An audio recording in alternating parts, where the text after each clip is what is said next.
जय गजानन.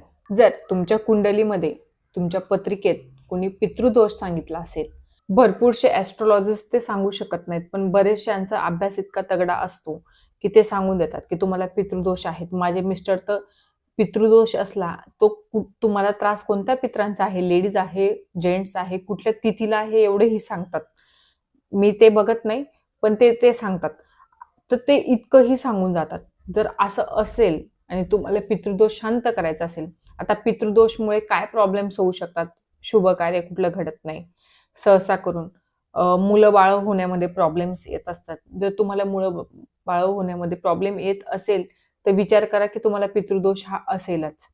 जर असे प्रॉब्लेम्स येत असतील, लग्न जमत नसेल, अशा बऱ्याचशा छोट्या मोठ्या गोष्टी असतात जिथं तुमचं कुठलं शुभ कार्य होत नसेल, तुम्हाला चांगलं काही यश मिळत नसेल आयुष्यामध्ये, अशा जर गोष्टी घडत असतील तुमच्या आयुष्यामध्ये तर पितृदोष असतो सहसा करून.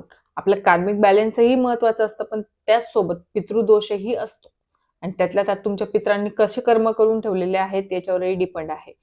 पण जर तुम्हाला हा पितृदोष शांत करायचा असेल तर काय करायचं? तर आता सहसा करून फिल्टरच्या जगामध्ये ना भरपूर जणांच्या घरामध्ये माठ हा नसतोच, पण ठेवायचा छोटासा का असेना, छोटासा माठ ठेवा आणि त्या माठला ज्याला पितृदोष असेल, ज्याच्या पत्रिकेत ज्याच्या कुंडलीमध्ये पितृदोष निघाला असेल, त्याने सकाळ संध्याकाळ दोघं टाइम फक्त दिवा लावायचा आहे, दक्षिण दिशेला तोंड करून.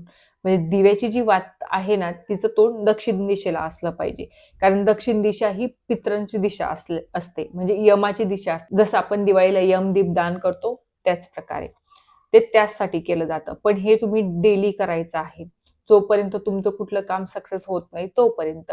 आणि जर व्हिडिओ आवडला असेल तर आपल्या चॅनलला लाईक शेअर सबस्क्राईब करायला विसरू नका आणि हो, रेमेडी नक्की करा, खूप महत्वाची आहे.